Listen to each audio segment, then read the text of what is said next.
I sold my company for $41 million and invited my son and his wife to celebrate at the best restaurant. While they danced, a security officer whispered, "I saw him pour something into your drink." I left quietly 3 hours later. Well, let's go. My name is Marjorie Kellen, and I'm 68 years old. Last week, I sold my company to Kellen Freight Solutions for $41 million. It was the company my late husband Gareth and I built together over 30 years. After he died 5 years ago, I kept running it myself. Now I was ready to retire. I have one son, Darren. He's 42 years old. He's married to a woman named Sierra. They've been together for about 10 years. To celebrate selling the company, I invited Darren and Sierra to the most expensive restaurant in Providence. It was a Tuesday morning around 11. I wanted to share this moment with my family. When they arrived, Darren hugged me tight, too tight. "Mom, this is incredible," he said. His smile was huge. $41 million. "I'm so proud of you." Kara kissed my cheek. "You worked so hard for this, Marjorie. You deserve it." Something about their enthusiasm felt off. Their smiles were too big. Their voices too loud, like they were performing instead of just being happy for me. We sat down at our table. I ordered cranberry juice. Darren and Sierra ordered champagne. "So, Mom," Darren said, leaning forward, "what are you going to do with all that money?" "I'm not sure yet," I said. "I need to think about it." "Well, you should travel," Sierra said. "See the world, buy a yacht, live a little. Or maybe invest it," Darren added. His eyes had a strange gleam in them. "You could set up something for the family. Make sure we're all taken care of." There it was, that greedy look. I'd seen it before, but never this strong. "We'll see," I said. The food came, we ate and talked, but I couldn't shake the feeling that something was wrong. Darren kept looking at me in a weird way. Sierra kept touching my arm and saying how much she loved me. After we finished eating, the restaurant started playing music. Darren stood up and held out his hand to Sierra. They went to the small dance floor. I stayed at the table watching them. Then a security officer walked up to me. His name tag said Logan. "Ma'am, can I speak with you for a moment?" he said quietly. He leaned down so no one else could hear. "I saw something I think you should know about. When you went to the bathroom earlier, your son poured something from a small bottle into your cranberry juice. I watched him do it." He looked around first to make sure no one was watching, but I saw him from my position by the bar. I felt my heart stop. "What?" "I don't know what it was," Logan said. "But it didn't look right. I thought you should know." I looked at my glass of cranberry juice sitting on the table. It looked normal. But Logan had no reason to lie to me. "Thank you," I said. My voice was calm, but inside I was screaming. Logan nodded and walked away. Darren and Sierra came back to the table a few minutes later. They were laughing and holding hands. Had to think fast. I couldn't let them know I suspected anything. "Are you okay, Mom?" Darren asked. "You look pale." "Actually, I'm not feeling great," I said. I put my hand on my stomach. "I think something I ate isn't sitting right." "Oh no," Sierra said. She sounded genuinely concerned. But was she? Or was this all part of their plan? I reached for my cranberry juice like I was going to drink it. Darren's eyes followed my hand. He watched me carefully. I brought the glass to my lips, then pretended to stumble a little. The juice spilled across the table. "Oh, I'm so clumsy," I said. But as I grabbed napkins to clean it up, I made sure one napkin soaked up a good amount of the liquid.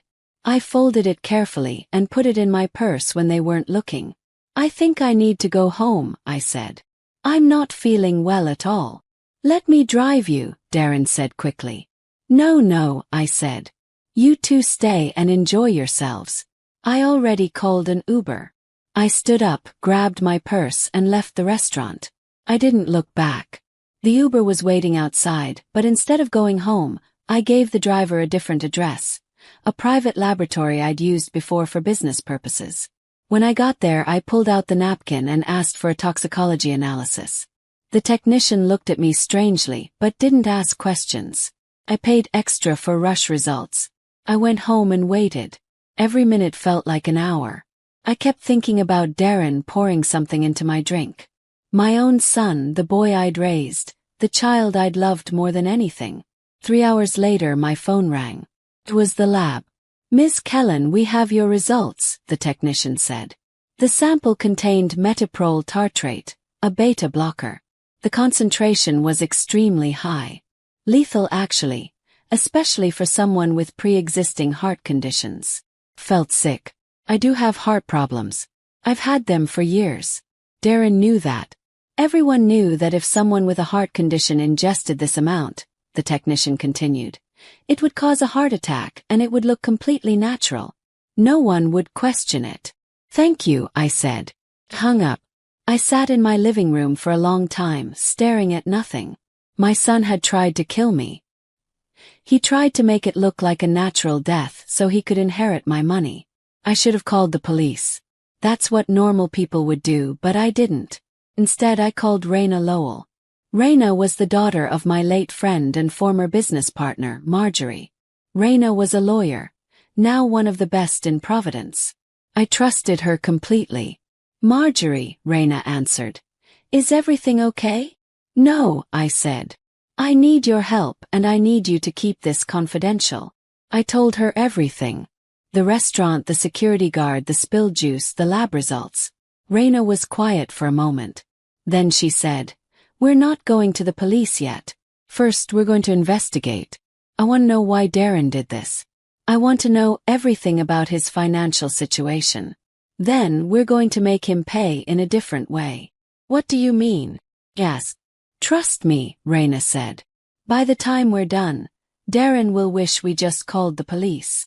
The next morning Darren called me. I was sitting in my kitchen drinking coffee when my phone rang. "Mom, how are you feeling?" he asked. His voice sounded concerned, like a good son worried about his mother. I wanted to scream at him. I wanted to tell him I knew what he'd done, but I didn't. "I'm okay," I said, keeping my voice calm. "The doctor said it was just an upset stomach, nothing serious." "Oh, that's good," Darren said. "I was worried about you." "Liar. You wanted me dead." "Actually, Darren," I said, "I've been thinking about something. I'm getting older and I want to make sure you and Sierra are taken care of. I'm thinking about setting up a family trust to secure your future." There was a pause. Then Darren's voice changed. Got brighter, more excited. "Really, Mom? That's amazing. That's so generous of you." "I thought you'd like that," I said. "It'll take some time to set up properly. Course a few weeks, maybe a month. There's a lot of legal work involved." Of course," Darren said quickly. "Take all the time you need. This is wonderful news, Mom. Sierra is going to be so happy." "I bet she is," I thought. "I'll keep you updated," I said. We hung up. I sat there feeling sick. But at least now I'd bought myself some time. As long as Darren thought I was setting up a trust for him, he wouldn't try to kill me again. He'd wait. Raina started her investigation immediately.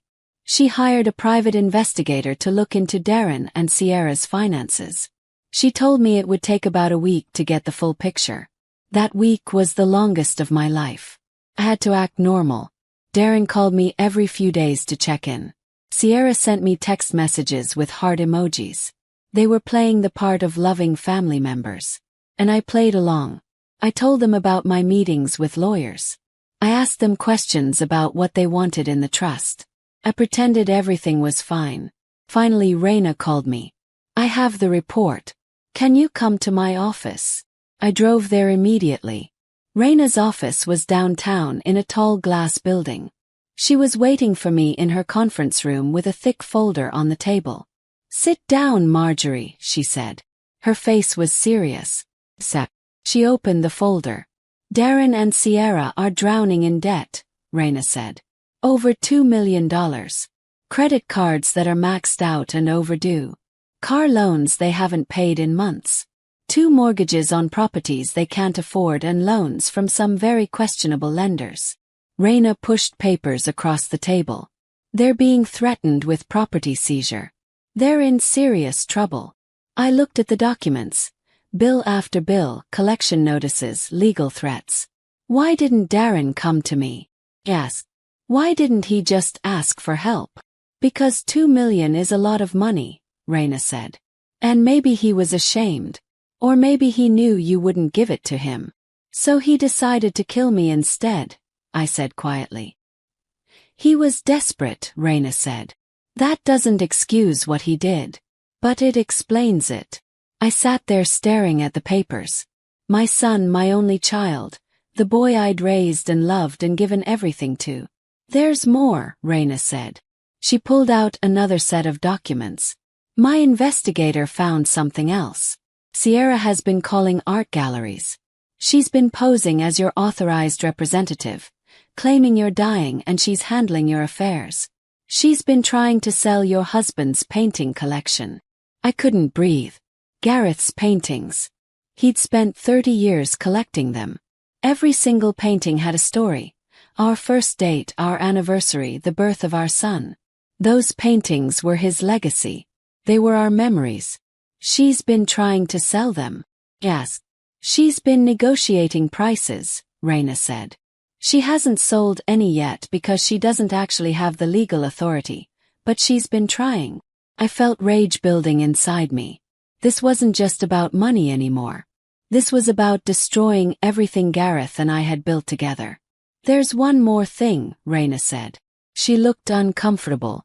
Darren forged a power of attorney document. He used it to access your medical records. He got copies of your entire medical history, your heart condition, your medications, everything. He was studying it. Raina pulled out more papers. My investigator also found Darren's internet search history. He wasn't careful about covering his tracks. He searched for things like how to cause a heart attack with beta blockers and how to fake a natural death. I stared at the search history printouts. There was in black and white. My son had planned this. It wasn't impulsive. He'd researched it. He'd studied my medical records. He'd calculated exactly how to kill me and make it look natural. What do we do now? Asked Raina. She leaned back in her chair. We set a trap. We invite them to sign the trust documents, Raina said. They'll come here thinking they're about to get a fortune. Instead, we'll show them all of this evidence. And then we'll give them a choice. What choice? Asked. Prison or poverty, Raina said. They can either face criminal charges for attempted murder or sign away any claim to your money and disappear from your life forever. Thought about it. Part of me wanted to see Darren in handcuffs. Wanted to watch him go to trial. Wanted him to face consequences. But another part of me, the part that was still his mother, couldn't bear the thought of my son in prison. Let's do it, I said. Raina nodded. I'll set up the meeting. 1 week from today. I spent that week preparing myself. I practiced what I would say. I imagined their faces when they saw the evidence. And I transferred all $41 million to a new charitable foundation, the Gareth Kellen Charitable Foundation. It would support young artists and wildlife conservation, the two things Gareth had loved most in the world besides me and Darren. The money was gone. Darren would never get a penny of it. When the day of the meeting arrived, I was ready. Raina scheduled it for Thursday afternoon at 2. She told Darren and Sierra it was time to sign the trust documents. They arrived 15 minutes early. I was already there, sitting in Raina's conference room. When Darren and Sierra walked in, they were smiling. Darren wore his best suit. Sierra had on an expensive dress I'd never seen before. They probably bought it on credit, thinking they'd soon have millions to pay it off. They sat down across from me.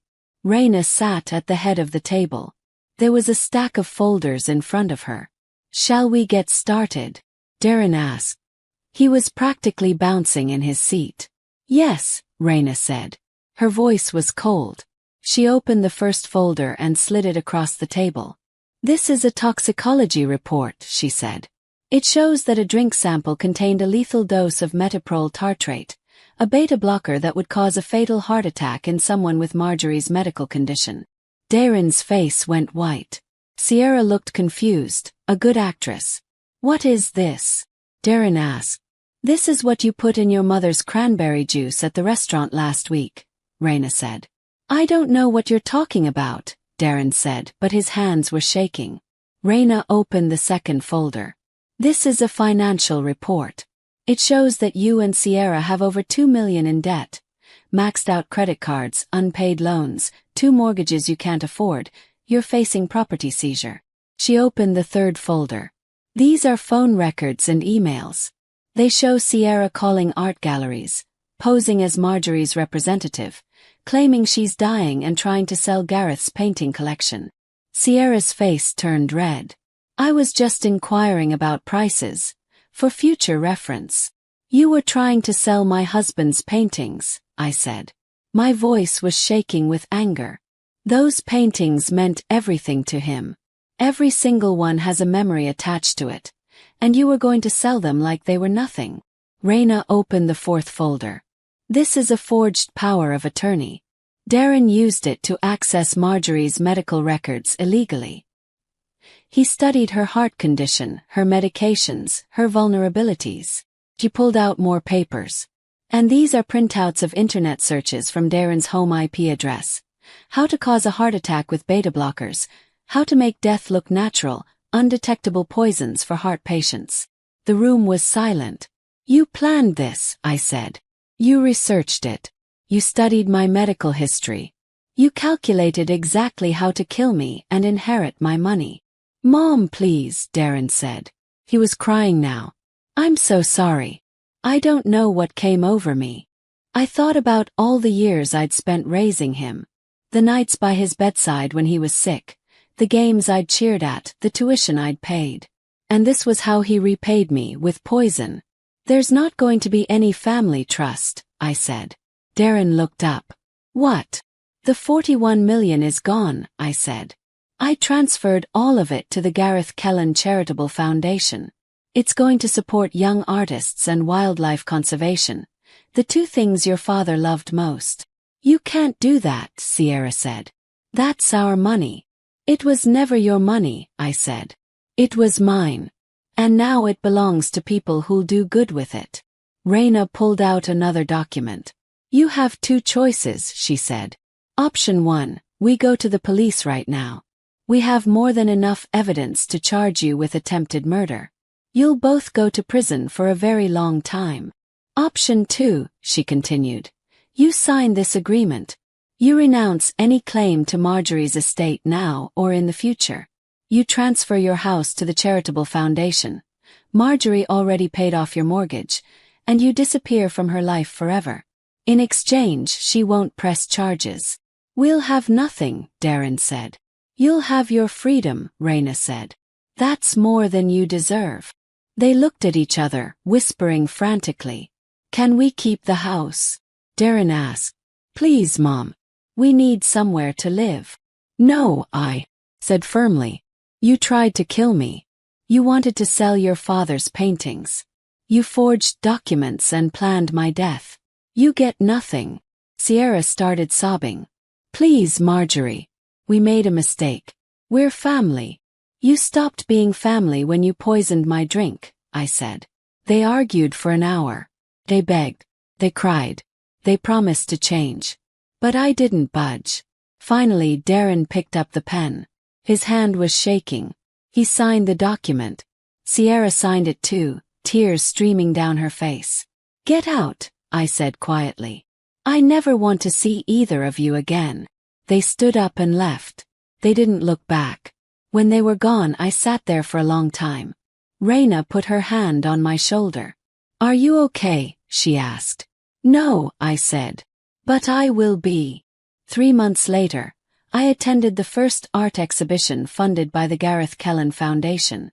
Young artists from all over the country had their work displayed.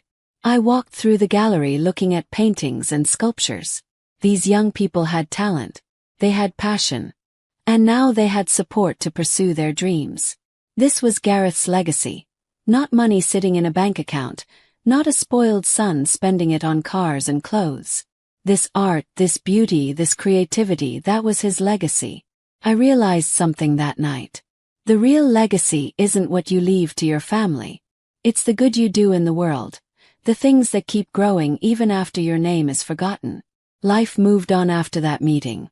I volunteered at the foundation twice a week, reviewing grant applications from young artists. I traveled a little, visiting places Gareth and I had always talked about seeing together. But there was a hole in my life where my son used to be. An empty space that nothing could fill. I tried to erase Darren from my heart. I took down the photos of him from my house, the pictures of him as a baby, as a little boy in his soccer uniform graduating from college. I put them all in a box in the attic. I removed him from my emergency contacts.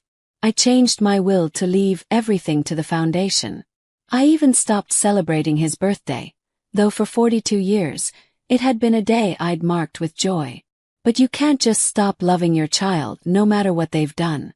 Late at night, I'd sometimes lie awake remembering him as a little boy.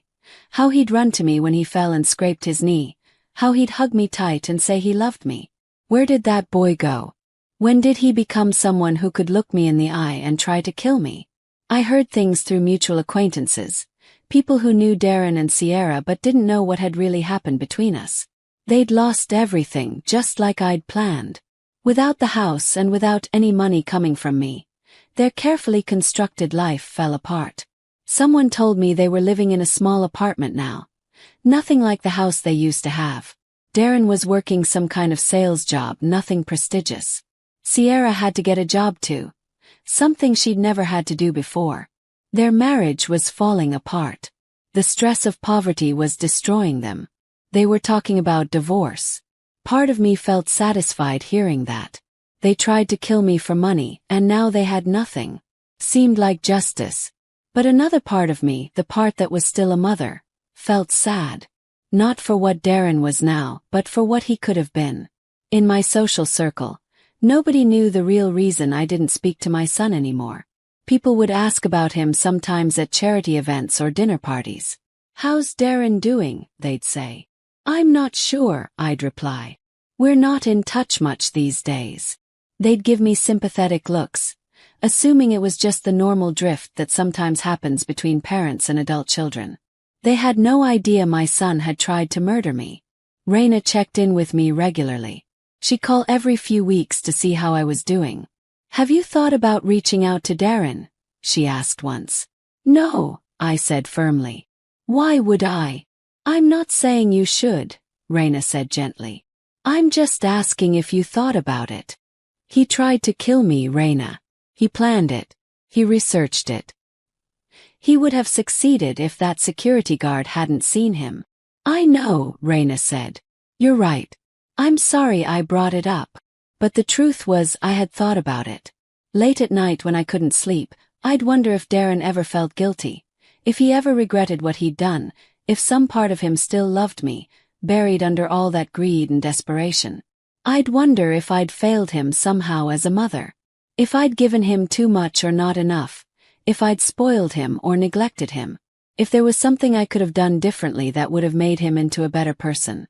But then I'd remember the look in his eyes at the restaurant. The way he'd watched me reach for that poisoned drink. He'd wanted me to die.